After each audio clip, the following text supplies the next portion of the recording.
नमस्कार दोस्तों, मैं हूं शिवम पांडे और आप सभी का स्वागत है आपके अपने चैनल ट्रिक पॉइंट में।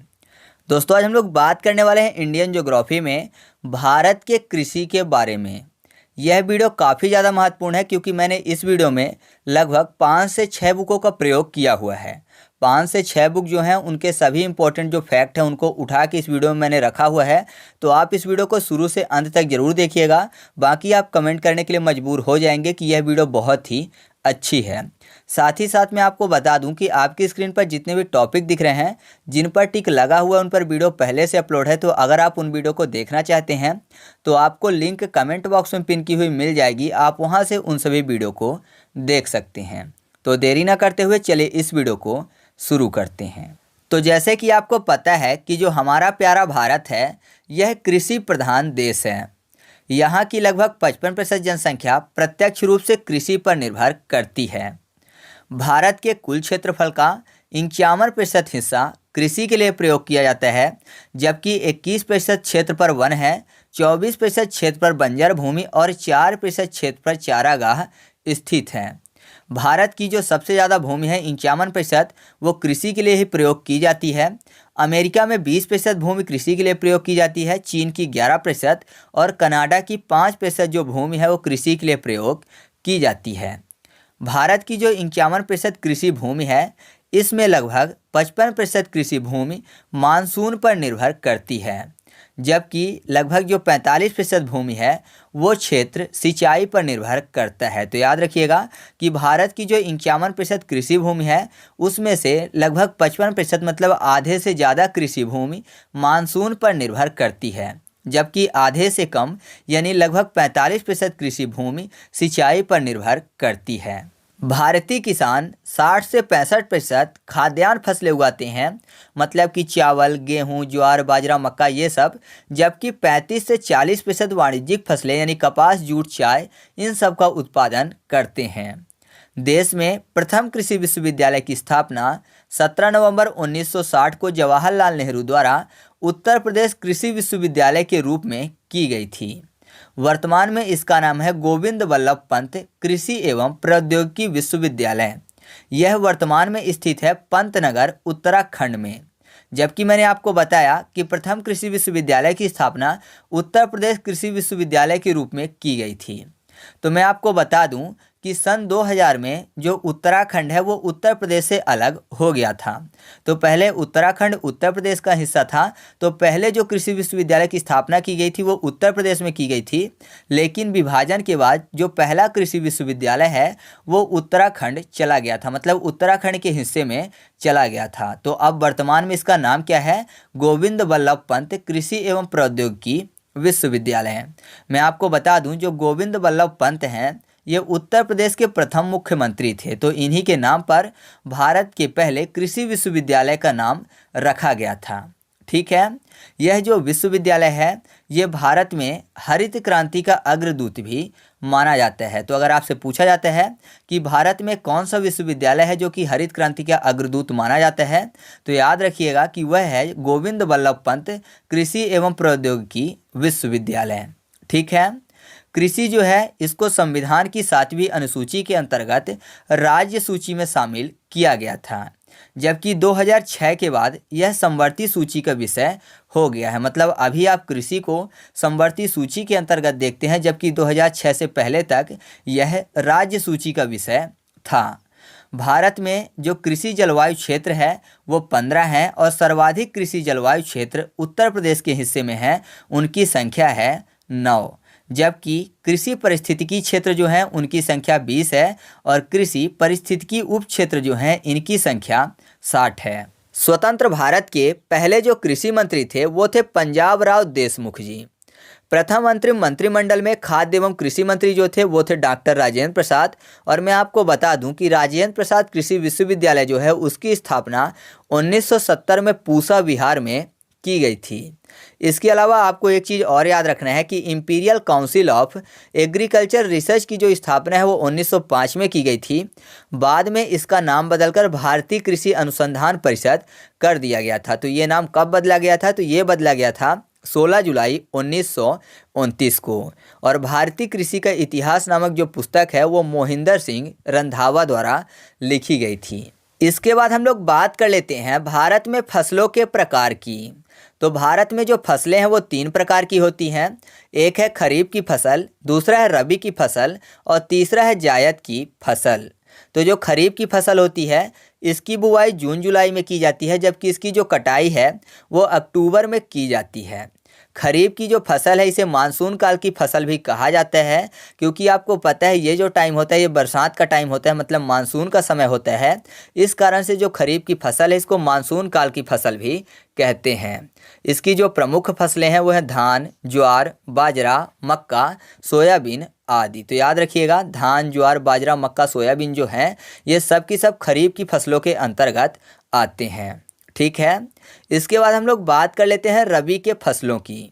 जो रबी की फसलें हैं इनकी बुवाई अक्टूबर नवंबर में की जाती है, जबकि इनकी जो कटाई है वो अप्रैल मई में की जाती है।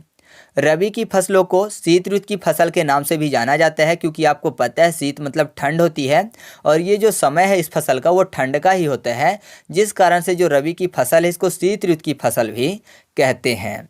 जो रबी की प्रमुख फसलें हैं वो है गेहूँ, जौ, सरसों, चना, मसूर, गन्ना, ये सब। तो याद रखिएगा ये जो फसलें हैं ये रबी की फसलों के अंतर्गत आती हैं। ठीक है। इसके बाद हम लोग बात कर लेते हैं जायद के फसलों की। जो जायद की फसलें हैं ये ग्रीष्म ऋतु की फसलें होती हैं। इसकी जो प्रमुख फसलें हैं वो है तरबूज, खरबूज, खीरा, ककड़ी आदि। तो याद रखिएगा जो जायद की फसल है ये ग्रीष्म ऋतु की फसल होती है, क्योंकि गर्मी के टाइम पे इसको बोया जाता है। तो इसकी जो प्रमुख फसलें हैं वो कौन कौन सी हैं? तरबूज, खरबूज, खीरा, ककड़ी, ये सब। ठीक है। तो इस तरीके से हम लोगों ने भारत में जो कृषि के प्रकार थे उनको देखा। अब हम लोग एक एक करके जो प्रमुख फसलें हैं इनके बारे में जो भी चीज़ें महत्वपूर्ण है जो एग्जाम में पूछी जाती हैं, जैसे उनसे संबंधित रोग या फिर उनसे संबंधित किस्में, तो इनके बारे में हम लोग डिटेल में चर्चा कर लेते हैं, क्योंकि एग्जाम में यहाँ से भी बहुत सारे प्रश्न बनते हैं। ठीक है। तो एक एक करके चलिए हम लोग देख लेते हैं।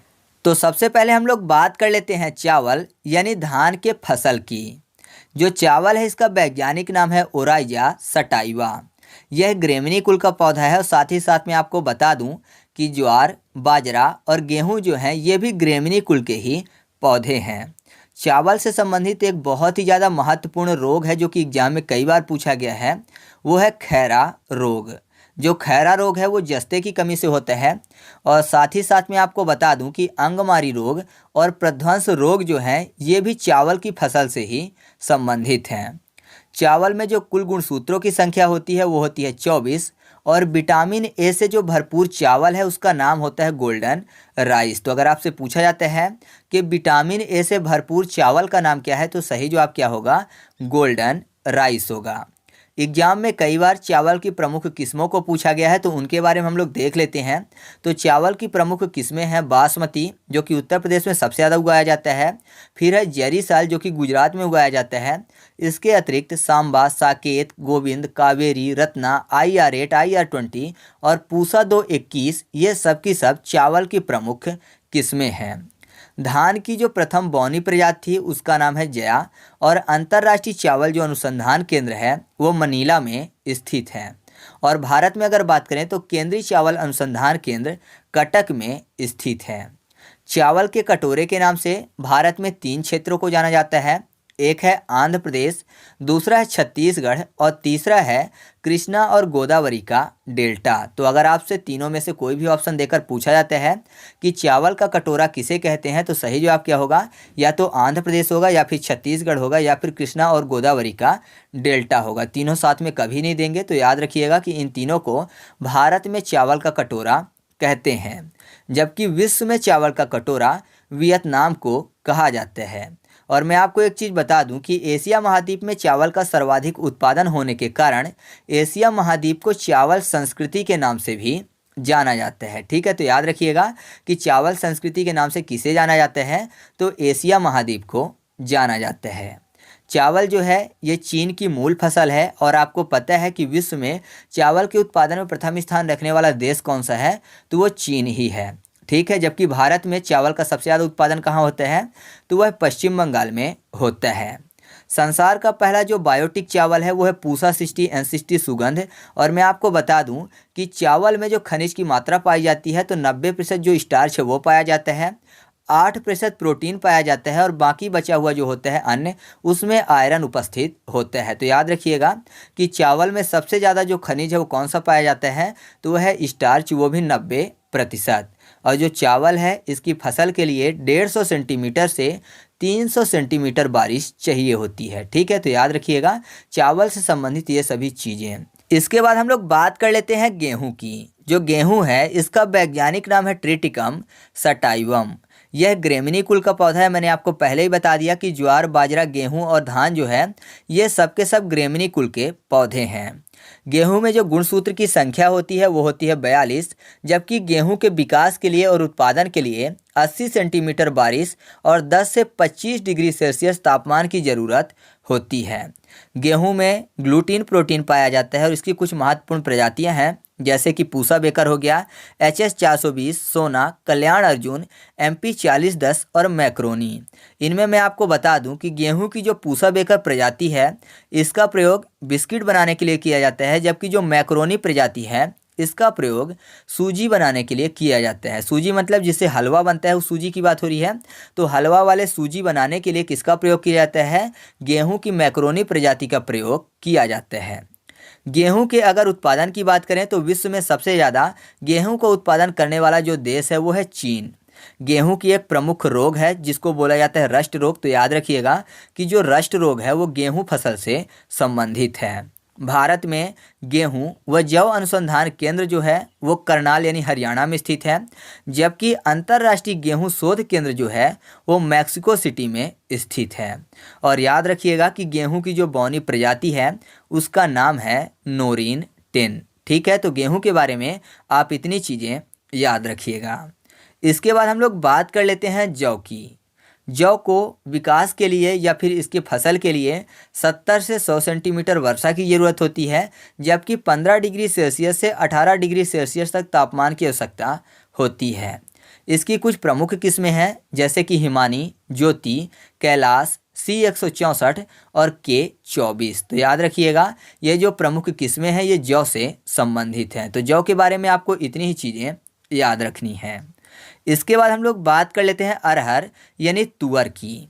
जो तुअर है इसके विकास के लिए 25 से 35 डिग्री सेल्सियस का तापमान चाहिए और 72 से 100 सेंटीमीटर की बारिश चाहिए। इसकी जो प्रमुख किस्में हैं इसमें है बहार, अमर, आज़ाद, पारस और चमत्कार। तो याद रखिएगा ये जो प्रमुख किस्में हैं बहार, अमर, आज़ाद, पारस और चमत्कार ये अरहर की फसल से यानी तुअर की फसल से संबंधित हैं। ठीक है, इसके बाद हम लोग बात कर लेते हैं बाजरा की। तो जो बाजरा है इसको 50 से 70 सेंटीमीटर बारिश और 20 डिग्री सेल्सियस से 30 डिग्री सेल्सियस तक तापमान की आवश्यकता होती है। भारत में बाजरा के उत्पादन में प्रथम स्थान रखने वाला जो राज्य है वो है राजस्थान। और बाजरा की कुछ प्रमुख किस्में हैं जिनके नाम आपको याद रखना है। तो पहली किस्म है बाबापुरी, दूसरा है मोती और तीसरा है HB3। तो याद रखिएगा कि बाबापुरी, मोती और HB3 जो है ये बाजरा की फसल से संबंधित हैं। बाजरा के लिए जलोढ़ व चिकनी मिट्टी काफ़ी ज़्यादा उपयुक्त होती है। और साथ ही साथ मैं आपको बता दूं कि अनाजों में सर्वाधिक खनिज लवण की जो मात्रा है वो बाजरा में ही पाई जाती है। तो अगर आपसे पूछा जाता है कि कौन सी फसल में सबसे ज़्यादा खनिज लवण की मात्रा पाई जाती है तो सही जवाब क्या होगा, बाजरा होगा। ठीक है, तो आगे बढ़ते हैं। इसके बाद हम लोग बात कर लेते हैं मक्का की। तो मक्का के लिए 50 से 80 सेंटीमीटर बारिश और 20 डिग्री सेल्सियस से 30 डिग्री सेल्सियस तक तापमान की आवश्यकता होती है। मक्का के उत्पादन में प्रथम स्थान रखने वाला जो भारतीय राज्य है वो है कर्नाटक। और विश्व में प्रथम स्थान रखने वाला जो देश है वो है अमेरिका। ठीक है, अमेरिका में मक्का का सबसे ज़्यादा उत्पादन होता है। मक्का की जो प्रमुख किस्में हैं उनमें पहला है गंगा 1, दूसरा है गंगा 101, तीसरा है विजय और चौथा है जवाहर। तो याद रखिएगा गंगा 1, गंगा 101, विजय और जो जवाहर है ये मक्का की महत्वपूर्ण किस्में हैं। मक्का में 80% तक कार्बोहाइड्रेट पाया जाता है और इसमें जेन प्रोटीन की उपस्थिति होती है। मक्का के लिए नाइट्रोजन युक्त गहरी दोमट मिट्टी उपयुक्त होती है। और मैं आपको बता दूं कि मक्का अनुसंधान केंद्र जो है वो नई दिल्ली में स्थित है। तो आपको मक्का के संबंध में इतनी चीज़ें याद रखनी है, खासकर दो चीज़ें कि मक्का में 80% कार्बोहाइड्रेट पाया जाता है और मक्का में जेन प्रोटीन की उपस्थिति भी देखने को मिलती है। ठीक है, इसके बाद हम लोग बात कर लेते हैं गन्ना के फसल की। तो जो गन्ना की फसल है इसके लिए 21 से 27 डिग्री सेल्सियस तापमान और 100 से 180 सेंटीमीटर बारिश की आवश्यकता होती है। गन्ना में 10 से 20% चीनी की मात्रा पाई जाती है। गन्ना की कुछ प्रमुख किस्में हैं जैसे CO 1148, CO 740, CO 1158 और CO 419। तो याद रखिएगा कि ये गन्ना की प्रमुख किस्में हैं। भारत में प्रथम जो चीनी मिल है उसकी स्थापना 1903 में यूपी में की गई थी। सबसे ज़्यादा गन्ना का उत्पादन उत्तर प्रदेश में ही किया जाता है, जबकि विश्व में सबसे ज़्यादा गन्ना का उत्पादन ब्राज़ील में किया जाता है। गन्ना प्रजनन जो संस्थान है वो भारत में कोयम्बटूर में खुला हुआ है, जबकि राष्ट्रीय गन्ना अनुसंधान केंद्र जो है वो लखनऊ में स्थित है। और मैं आपको बता दूं कि जो चीनी अनुसंधान केंद्र है वो कानपुर में स्थित है। तो गन्ना के संबंध में आपको इतनी चीज़ें याद रखनी है। इसके बाद हम लोग बात कर लेते हैं चाय के फसल की। तो चाय की फसल के लिए 21 से 27 डिग्री सेल्सियस तापमान और 125 से 150 सेंटीमीटर बारिश की आवश्यकता होती है। चाय के उत्पादन की अगर बात करें तो भारत में सबसे ज़्यादा उत्पादन असम राज्य में किया जाता है, जबकि विश्व में सबसे ज़्यादा उत्पादन चीन में किया जाता है। चाय की जो प्रमुख प्रजाति है उसका नाम है ग्रीन गोल्ड। और मैं आपको बता दूं कि जो चाय अनुसंधान केंद्र है वो असम राज्य में खोला गया है। ठीक है, तो चाय के संबंध में आपको इतनी चीज़ें याद रखनी हैं। इसके बाद हम लोग बात कर लेते हैं कॉफ़ी की। तो कॉफ़ी की फसल के लिए 15 से 18 डिग्री सेल्सियस तापमान और 150 से 200 सेंटीमीटर बारिश की आवश्यकता होती है। कॉफ़ी की दो महत्वपूर्ण किस्में हैं जिनके नाम आपने सुने होंगे। एक है अरेबिका कॉफ़ी और दूसरा है रोबस्टा कॉफ़ी। जिसमें जो अरेबिका कॉफ़ी है वो उच्च कोटि की कॉफ़ी होती है। तो याद रखिएगा कि जो अरेबिका और रोबस्टा है ये कॉफ़ी की महत्वपूर्ण किस्में हैं।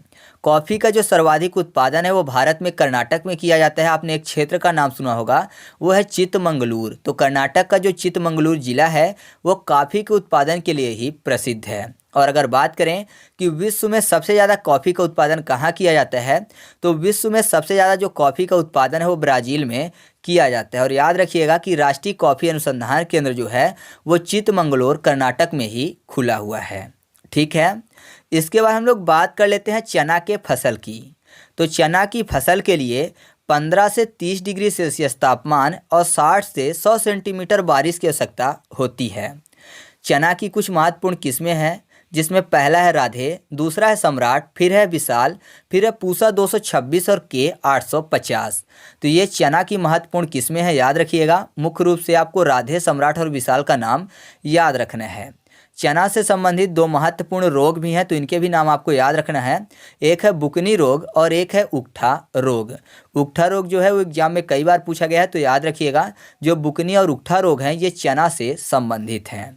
ठीक है, तो चना के बारे में आपको इतनी चीज़ें याद रखनी हैं। इसके बाद हम लोग बात कर लेते हैं सोयाबीन की। तो जो सोयाबीन की फसल है इसके लिए 15 से 30 डिग्री सेल्सियस तापमान और 60 से 75 सेंटीमीटर वर्षा की आवश्यकता होती है। सोयाबीन की फसल दलहन और तिलहन दोनों के अंतर्गत आती है। और मैं आपको बता दूं कि तिलहन फसलों में सर्वाधिक जो उत्पादन किया जाता है वो सोयाबीन का ही किया जाता है। सोयाबीन में 20 से 22% तेल और 40 से 45% प्रोटीन की मात्रा पाई जाती है। अंकुर, हार्डीली और बैग जो हैं वो सोयाबीन की महत्वपूर्ण किस्में हैं। और साथ ही याद रखिएगा कि राष्ट्रीय सोयाबीन अनुसंधान केंद्र जो है वो मध्य प्रदेश के इंदौर में खोला गया है। ठीक है, तो याद रखिएगा सोयाबीन से संबंधित ये सभी चीज़ें। इसके बाद हम लोग बात कर लेते हैं कपास की। तो जो कपास की फसल है इसके लिए 21 से 27 डिग्री सेल्सियस तापमान और 60 से 110 सेंटीमीटर वर्षा की आवश्यकता होती है। कपास में जो रुई का प्रतिशत होता है वो होता है 24 से 43%। और मैं आपको बता दूं कि H4, महालक्ष्मी, जयलक्ष्मी और F414 जो है वो कपास की महत्वपूर्ण किस्में हैं। कपास की जो सर्वोत्तम किस्म होती है ना उसमें जो रेशे की लंबाई होती है वो होती है 5 सेंटीमीटर से अधिक। तो याद रखिएगा कपास की वो किस्में जिसमें 5 सेंटीमीटर से अधिक रेशे की लंबाई होती है वो सर्वोत्तम किस्म मानी जाती है। और कपास का जो बिनौला होता है, बिनौला मतलब जो बीज होता है ना, उसमें 18.5% मतलब 18.5% खाद्य तेल पाया जाता है। और इसके अलावा मैं आपको बता दूं कि कपास अनुसंधान केंद्र नागपुर में स्थित है और महाराष्ट्र में कपास को सफ़ेद स्वर्ण के नाम से जाना जाता है। तो कपास के बारे में आपको इतनी चीज़ें याद रखनी है, ठीक है। इसके बाद हम लोग बात कर लेते हैं तिलहन के खेती की। तो मैं आपको बता दूं कि तिलहन की खेती ऐसे स्थान में की जाती है जहां वर्षा और भूमि की उर्वरक क्षमता कम होती है, यानी वर्षा भी कम होती है और भूमि की जो उर्वरक क्षमता है वो भी कमज़ोर होती है। ऐसे स्थानों में तिलहन की खेती की जाती है। तिलहन में सोयाबीन, सरसों, मूंगफली, कुसुम, तिल आदि को शामिल किया जाता है। अगर बात करें मूंगफली की तो मैं आपको बता दूं, मूंगफली में जो प्रोटीन की मात्रा है वो लगभग 30% पाई जाती है। इसके अलावा सरसों में जो एरुसिक अम्ल पाया जाता है वो मानव शरीर के लिए हानिकारक होते हैं। और अगर बात करें कि सरसों में तेल कितना पाया जाता है, तो सरसों में तेल की जो मात्रा होती है वो 40 से 50% होती है। सरसों में जो तीखापन है वो आइसोथायोसाइनाइड के कारण होता है। और सरसों अनुसंधान केंद्र जो है वो भरतपुर में स्थित है। और सरसों के बारे में आपको एक चीज़ और याद रखना है कि सरसों की जो महत्वपूर्ण किस्में हैं वो है वरुणा, जय किसान, पीताम्बरी और पूसा बोल्ड। तो याद रखिएगा, ये सब की सब सरसों की महत्वपूर्ण किस्में हैं। तो अब हम लोग बात कर लेते हैं इसमें कुसुम के तेल की। तो कुसुम के तेल के संबंध में आपको दो चीज़ें याद रखनी है कि जो कुसुम का तेल है इसका उपयोग एक तो वाटरप्रूफ कपड़ों के निर्माण के लिए किया जाता है और दूसरा चमड़े के प्रिजर्वेशन के लिए किया जाता है। तो याद रखिएगा, चमड़े के प्रिजर्वेशन के लिए और वाटरप्रूफ कपड़े के निर्माण के लिए कुसुम के तेल का प्रयोग किया जाता है। अब इसके बाद हम लोग बात कर लेते हैं तिलहन फसलों में से सूरजमुखी की। तो जो सूरजमुखी की फसल है इसको 1969 में रूस से लाया गया था। सूरजमुखी में 40 से 45% उच्च कोटि का प्रोटीन पाया जाता है। सूरजमुखी के तेल में 64% लाइनोलिक अम्ल पाया जाता है। जो लाइनोलिक अम्ल है ये रक्त में कोलेस्ट्रॉल की मात्रा को नियंत्रित करने का कार्य करता है। तो याद रखिएगा इतनी चीज़ें तिलहन फसलों से संबंधित। अब हम लोग एक एक करके जो महत्वपूर्ण फल हैं और जो महत्वपूर्ण सब्जियां हैं उनके बारे में भी चर्चा कर लेते हैं। तो सबसे पहले हम लोग बात कर लेते हैं केला की। तो मैं आपको बता दूं, जो केला है वो मुजैसी कुल का पौधा है। इसका जो वैज्ञानिक नाम है वो है मूसा पैराडीसिया का। और इसकी अगर उत्पत्ति की बात करें तो इसकी उत्पत्ति हुई है दक्षिण पूर्व एशिया में। केला की कुछ महत्वपूर्ण किस्में हैं, एक है मंथन, एक है पूवन, बसराई, हरी छाल और नरेंद्र। इसमें जो मंथन है वो सब्जी वाली किस्म है और जो नरेंद्र है वो चिप्स बनाने के लिए उत्तम किस्म मानी जाती है। तो याद रखिएगा, जो नरेंद्र है वो चिप्स बनाने के लिए उत्तम किस्म मानी जाती है। केला के कुछ महत्वपूर्ण रोग हैं, एक है सीगा टोका रोग, दूसरा है मौको रोग, तीसरा है पनामा रोग और एक है बंची टॉप रोग। पनामा और बंची टॉप जो रोग है वो कवक से होते हैं और जो मौको रोग है वो जीवाणु से होता है। तो याद रखिएगा, ये केला के कुछ महत्वपूर्ण रोग हैं। और केला को कृत्रिम रूप से पकाने के लिए एथ्रेल का प्रयोग किया जाता है। भारत में राष्ट्रीय केला जो अनुसंधान केंद्र है वो त्रिची तमिलनाडु में स्थित है। तो केला के बारे में आपको इतनी चीज़ें याद रखनी हैं। इसके बाद हम लोग बात कर लेते हैं आम की। तो आम का वैज्ञानिक नाम है मैंगीफेरा इंडिका। जो मैंगीफेरा इंडिका है यानी जो आम है यह एनाकार्डिएसी कुल का पौधा है। इसकी अगर उत्पत्ति की बात करें तो इसका उत्पत्ति स्थान है इंडो बर्मा और इसको फलों का राजा भी कहा जाता है। भारत जो है वो आम का सबसे बड़ा उत्पादक और निर्यातक है। इसकी कुछ महत्वपूर्ण किस्में हैं तो इनके नाम आपको याद रखने हैं, एक है आम्रपाली, एक है मल्लिका, सिंध, निरंजन, नीलम और लंगड़ा। यहाँ पर जो निरंजन है ना ये बेमौसमी किस्म का पौधा है और साथ ही साथ जो सिंध है ना ये बिन गुठली वाला आम है। ठीक है, तो याद रखिएगा आम से संबंधित इतनी चीज़ें हैं। इसके बाद हम लोग बात कर लेते हैं अमरूद की। तो अमरूद का जो वैज्ञानिक नाम है वो है सीडियम गुवाजाका। ये जो है ये मिर्टेसी कुल का पौधा है। इसकी उत्पत्ति की बात करें तो इसकी उत्पत्ति अमेरिका से हुई है और इसको गरीबों का सेव भी कहते हैं।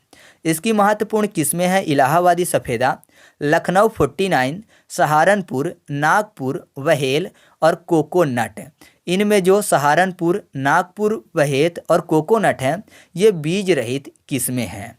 तो अमरूद के बारे में आपको इतनी चीज़ें याद रखनी हैं।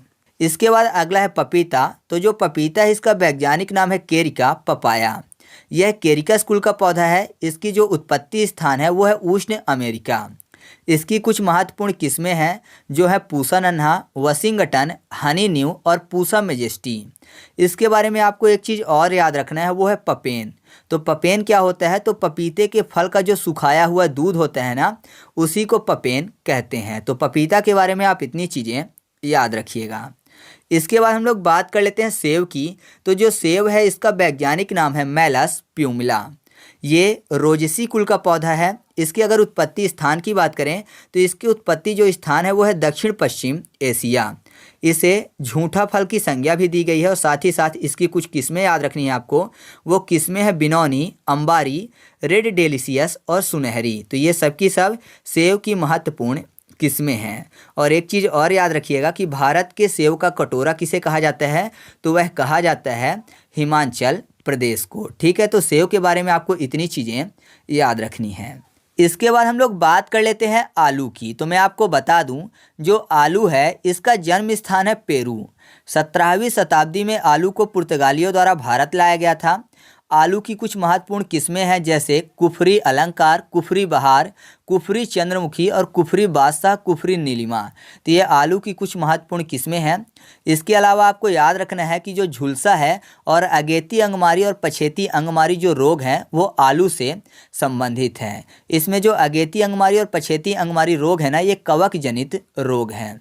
और इसके अलावा एक चीज़ और याद रखिएगा आलू से संबंधित, वो यह है कि आलू अनुसंधान केंद्र जो है वो शिमला हिमाचल प्रदेश में स्थित है। ठीक है, तो आलू के बारे में आपको इतनी चीज़ें याद रखनी हैं। इसके बाद हम लोग बात कर लेते हैं टमाटर की। तो जो टमाटर है इसका जन्म स्थान है मैक्सिको। इसको भी पुर्तगालियों द्वारा भारत लाया गया था। इसकी कुछ महत्वपूर्ण किस्में हैं जैसे पूसा शीतल, पूसा H1, हिसार अरुण, पूसा रूबी और अंगूर लता। तो ये टमाटर की महत्वपूर्ण किस्में हैं। टमाटर में आपने देखा होगा अक्सर कि टमाटर फट जाया करते हैं। तो टमाटर का जो फटना है वो बोरान की कमी से होता है। तो अगर एग्जाम में पूछा जाता है कि किसकी कमी से टमाटर फट जाते हैं, तो सही जवाब क्या होगा? बोरान की कमी से। टमाटर का एक महत्वपूर्ण रोग है जो है लीफ कर्ल, जो कि एक वायरस जनित रोग है। तो याद रखिएगा, जो लीफ कर्ल रोग है ना, ये टमाटर से संबंधित है। और आपने टमाटर केचप तो खाया ही होगा, तो एक चीज़ टमाटर केचप के बारे में याद रखिएगा कि टमाटर केचप में प्रयोग किए जाने वाला जो रसायन है वो है सोडियम बेंजोएट। ठीक है, तो अगर आपसे पूछा जाता है कि टमाटर केचप में कौन सा रसायन प्रयोग किया जाता है, तो याद रखिएगा सोडियम बेंजोएट का प्रयोग किया जाता है। तो इतनी चीज़ें आपको टमाटर के संबंध में याद रखनी है। अब हम लोग बात कर लेते हैं तंबाकू की। तो मैं आपको बता दूं, जो तंबाकू है वो 25 से 28 डिग्री सेल्सियस और 50 से 100 सेंटीमीटर बारिश इसके लिए उपयुक्त होती है। तंबाकू के बीज में जो तेल की मात्रा होती है वो होती है 35%। देश में सर्वाधिक उगाई जाने वाली जो तंबाकू है वो है निकोटियाना ट्रोबैकम। ठीक है, और आपको पता ही है कि तंबाकू में निकोटीन पाया जाता है। और मैं आपको बता दूं, जो रस्टिका तंबाकू है उसमें 3.8 से 8% तक निकोटीन पाया जाता है। और भारत में जो केंद्रीय तंबाकू अनुसंधान केंद्र है वो राजमुंदरी में स्थित है।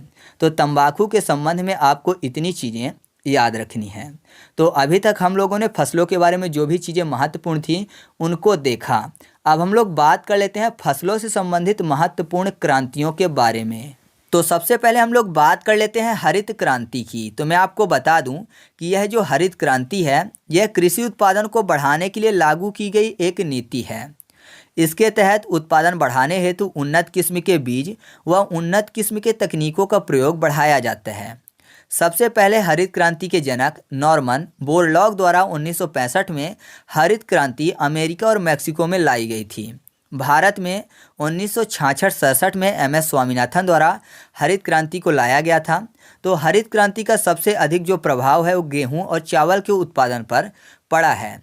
हरित क्रांति भारत में आने के बाद गेहूं का उत्पादन 5 गुना और चावल का उत्पादन 3 गुना तक बढ़ा है। तो याद रखिएगा, जो हरित क्रांति है इसका संबंध खाद्यान्न उत्पादन से है। ठीक है, इसके बाद अगला है श्वेत क्रांति। तो जो श्वेत क्रांति है ये दुग्ध उत्पादन से संबंधित है। आपने एक नाम सुना होगा अमूल दूध। तो अमूल दूध के जो संस्थापक हैं वर्गीज कुरियन, उन्होंने ही भारत में श्वेत क्रांति लाई थी। तो याद रखिएगा कि श्वेत क्रांति के भारत में जनक कौन माने जाते हैं, वो है वर्गीज कुरियन। ठीक है, इसके बाद अगला है पीली या फिर प्रीत क्रांति, जो कि तिलहन से संबंधित है। फिर है भूरी या फिर धूसर क्रांति, जो कि उर्वरक से संबंधित है। नीली क्रांति मत्स्य पालन से। लाल क्रांति जो है वो टमाटर और मांस उत्पादन से। गुलाबी क्रांति झींगा उत्पादन। बादामी क्रांति मसाला उत्पादन। सुनहरी क्रांति फल उत्पादन। ग्रीन गोल्ड जो है वो चाय उत्पादन। साथ ही याद रखिएगा कि जो काली क्रांति है वो पेट्रोलियम। गोल क्रांति आलू। स्वर्णिम चतुर्भुज क्रांति नेशनल हाईवे। इंद्रधनुषी क्रांति सभी को साथ लेकर चलने वाली, मतलब सभी क्रांतियों को एक साथ चलने के लिए इंद्रधनुषी क्रांति लाई गई थी। जो सेफ्रॉन क्रांति है तो केसर से संबंधित है। जो खाकी क्रांति है वो चमड़ा से संबंधित। मूक क्रांति मोटे अनाज से संबंधित। और व्हाइट गोल्ड जो क्रांति है वो कपास से संबंधित है। 2-3 और महत्वपूर्ण क्रांतियां हैं, जैसे कि अमृत क्रांति जो कि नदी जोड़ो परियोजना से संबंधित है। गंगा क्रांति जो कि भ्रष्टाचार के खिलाफ सदाचार से संबंधित है। और जो रजत क्रांति है वो अंडा के उत्पादन से संबंधित है। तो आपको इन महत्वपूर्ण क्रांतियों को अच्छे से याद रखना है। एग्जाम में पूछ लिया जाता है कि यह क्रांति किससे संबंधित है। ठीक है, अब हम लोग बात कर लेते हैं कुछ महत्वपूर्ण उपनामों की, जिनमें पहला है हरा सोना, जो कि अफीम को बोला जाता है। दूसरा है झूठा सोना, जो कि पैराइट्स को बोला जाता है। फलों का राजा बोला जाता है आम को, और फलों की रानी बोला जाता है लीची को। गरीबों का सेब बोला जाता है अमरूद को, जबकि गरीबों का जो फल है वो बोला जाता है बेर को। ठीक है, कल्प वृक्ष नारियल को। दलहनों का राजा चना, जबकि शुष्क फलों का जो राजा है वो बेर को कहा जाता है। वनों का राजा या फिर जंगलों का राजा जो है टीक को कहा जाता है। ईश्वरीय भोजन कहा जाता है कोकोवा को। भारत का स्वर्णिम तंतु जूट को कहा जाता है, जबकि सफ़ेद सोना जो है कपास को कहा जाता है। एक पत्ते वाली जो फसल है गरारी को कहा जाता है। दलहनों की रानी मटर है, जबकि सब्जियों का जो राजा है वो है आलू। समशीतोष्ण फलों का राजा सेब को बोला जाता है। 21वीं सदी का पेड़ नीम। 21वीं सदी का फल जो है वो आंवला है, जबकि अमेरिका की रीढ़ बोला जाता है मक्का को। अद्भुत फसल का नाम दिया जाता है सोयाबीन को। एडम्स अंजीर बोला जाता है केला को, जबकि स्वर्ग का सेब बोला जाता है केला को। और याद रखिएगा कि गरीब आदमी का दोस्त आलू को कहा जाता है। चीन की चमत्कारी फल जो है वो कीवी को बोला जाता है। अनाजों की रानी मक्का को बोला जाता है, जबकि अनाजों का राजा गेहूं और चावल दोनों को कहा जाता है। और अगर बात करें कि पेय फसलों की रानी किसे कहते हैं, तो पेय फसलों की रानी चाय को बोला जाता है। तिलहन का राजा बोला जाता है मूंगफली को, जबकि चारे की फसल का राजा बोला जाता है बरसीन को। और याद रखिएगा कि अगर आपसे पूछा जाता है कि ऊँटों की घास किसे कहते हैं, तो जो ज्वार होता है ना, तो उसको ऊँटों की घास कहा जाता है। अब कुछ पॉइंट और है, जैसे कि थायमीन की सर्वाधिक मात्रा किस में पाई जाती है, तो थायमीन की सर्वाधिक जो मात्रा है वो काजू में पाई जाती है। जो वाणिज्यिक जीरा है वो क्यूमिन के सूखे फलों से प्राप्त किया जाता है। जो कि वाणिज्यिक दालचीनी है वो सिनेमोमस जिलेनिकम के पौधे से प्राप्त किया जाता है। अच्छा, आप कमेंट करके बताइएगा कि किसान दिवस कब मनाया जाता है। ठीक है, तो आप ये कमेंट करके जरूर बताइएगा। अब लास्ट बचता है कुछ महत्वपूर्ण कल्चर, जैसे पोमो कल्चर हो गया फल से संबंधित, सेरी कल्चर हो गया रेशम के कीट से संबंधित। तो आपके सामने एक लिस्ट दिख रही है कल्चर की, तो इसको आपको पढ़ लेना है और नोट करके रख लेना है। ठीक है, तो इस तरीके से अपनी ये वीडियो कंप्लीट हुई। आपको वीडियो कैसी लगी कमेंट करके बताना है। और हाँ, अगर आपको वीडियो अच्छी लगी तो वीडियो को लाइक कर दीजिएगा और दोस्तों के साथ भी शेयर कर दीजिएगा। और हाँ, अगर आपको इसकी पीडीएफ चाहिए तो टेलीग्राम पर जाकर सर्च करिएगा ट्रिक पॉइंट क्विज और ग्रुप को ज्वाइन कर लीजिएगा। वहाँ पर आपको सभी वीडियो की फ्री में पीडीएफ मिल जाएंगी। ठीक है, और क्विज सॉल्व करना है तो सर्च करिएगा ट्रिक पॉइंट क्विज टेलीग्राम पर जाकर और ग्रुप को ज्वाइन कर लीजिएगा। तो वहाँ पर आपको सभी वीडियो के फ्री में क्विज भी सॉल्व करवाए जाते हैं। ठीक है, तो चलिए मिलते हैं अगले वीडियो में, तब तक के लिए जय हिंद।